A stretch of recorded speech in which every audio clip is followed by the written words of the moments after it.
حكاية حكاية البطل ديال الحكاية اليوم سميتو حميد ومعروف بين صحابو بسمية حميدو. حميد زاد سنة 1980 بمدينة الدار البيضاء. ملي كمل قرايتو خدم في البنكة، وبالضبط في واحد البنك اللي كاينه وسط حي شعبي. حميد غادي يدوز في البنكة 15 عام بلا ما يغير البوست ديالو اللي كان كيخدم فيه. حميد كان مرتاح في البوست ديالو وكان مكلف بلاكيس. حميد كان مزوج بالسعدية اللي كانت إنسانة فيديل وظريفة، وكانت ربت بيت وعندها 2 وليدات مع حميد اللي كان ما كيعمرش في الدار بزاف، وكان ديما من الخدمة كيمشي القهوة يريح فيها مع صحابه. حميد كانوا عزازين عليه 3 الحوايج: الفلوس، الشوا والعيالات. علاش قلت العيالات؟ حيت حميد ما عزيش عليه اللي يسميهم الدريات ولا التيتيز. حميد كيبغي يسمع كلمة العيالات من عند صحابه. داكشي علاش في هاد الحكاية غندويو بلسان حميد ونقولوا العيالات. حميد كان مدمن على الأفلام الإباحية، وكان التليفون ديالو عامر بالفيديوهات الإباحية. حتى واحد النهار صاحبه معاه في البنكة حصلو جابت داكشي في البيسي ديال الخدمة.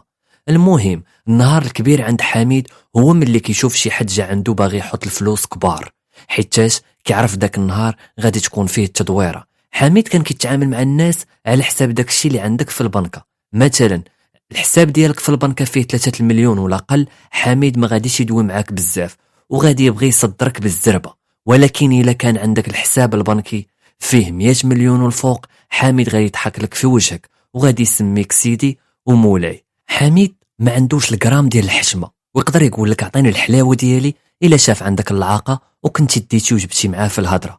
حميد عزيز عليه يدوي بالامثله بحال دهن السير يسير، صفي تشرب، قصد العوينه تشرب، وغادا هكاك. من الايام الزوينه عند حميد في الخدمه هي نهار العراضات، سواء عرض عليه شي حد خدام معاه سواء عرض عليه شي حد من الكليان.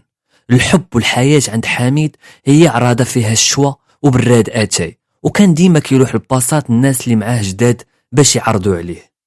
كما قلنا حميد عزيز عليه العيالات، وخصوصا ملي كتدخل عنده شي وحده وكتعجبه كيبدا يلوح ليها شي نويطات ديال انا راه قدم من المدير وانا اللي ما بغيتش نولي مدير. المهم حميد ملي كيتزعط في شي وحده يقدر يقول ليها اي حاجه باش ياخذ النمره من عندها. حميد كان كيتصاحب بزاف، واخا مزوج ومرته السعديه كانت عارفه كل شيء وصابره معاه، وديما كيقول ليها راه هادشي ديال الله وانا هذه هي البليه ديالي.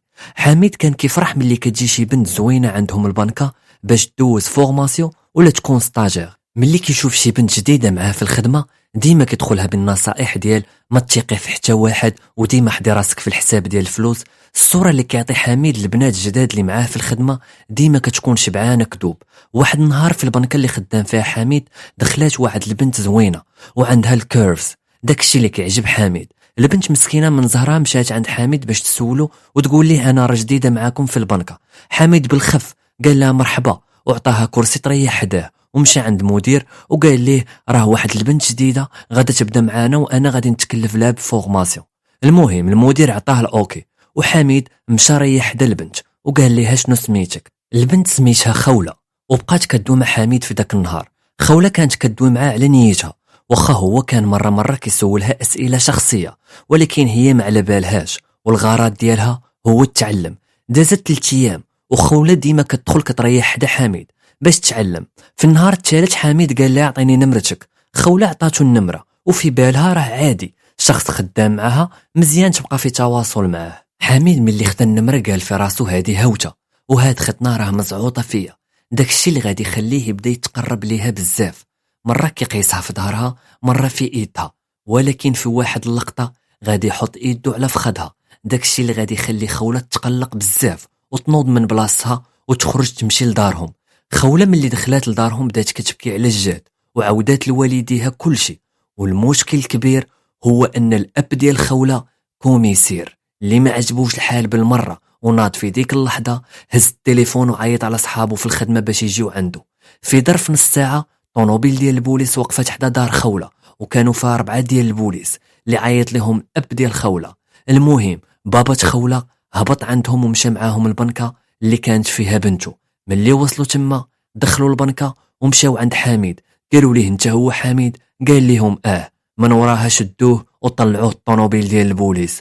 المدير ديال البنكه مشى عند الكوميسير اللي هو بابا خوله وسولوا على اشنو طاري. الاب ديال خولة قال ليه كل شيء. المدير شد في راسو ودخل البنكه وقال الناس اللي خدامين معاه حميد راه جابها في راسو. حميد دخل الكوميسيريا وكلا واحد الطريحه ديال العصا اللي عمرو غادي ينساها وشبعوا فيه البوليس سبان.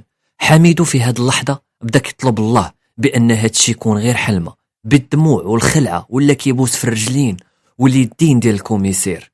ملي دازت 7 سوايع السعديه مرت حميد غادي توصلها الخبار ومشات بالليل حطات ولادها عند ماماها ودازت الكوميسيريا. ملي دخلات بدات كتبكي وكتطلب في البوليس باش يخرجوا حميدو. واحد البوليسي بقات فيه قال ليها راه ما نقدروا نديروا والو بلا خبار الكوميسير.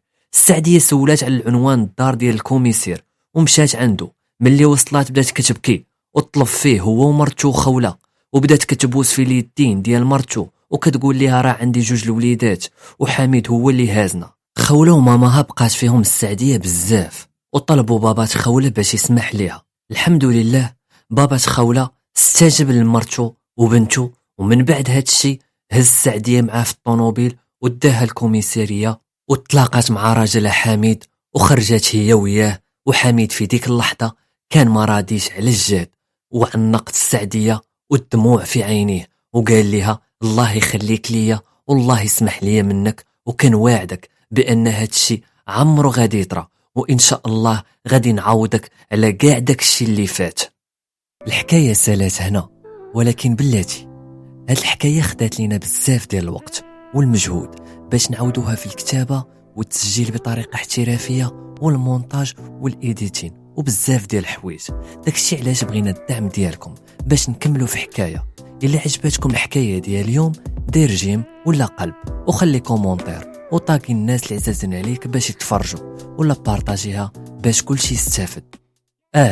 راه كنآمنوا باللي الحكايه ديالك وديالي تقدر تبدل حياة بزاف ديال الناس، وداكشي علاش حكايه بدات.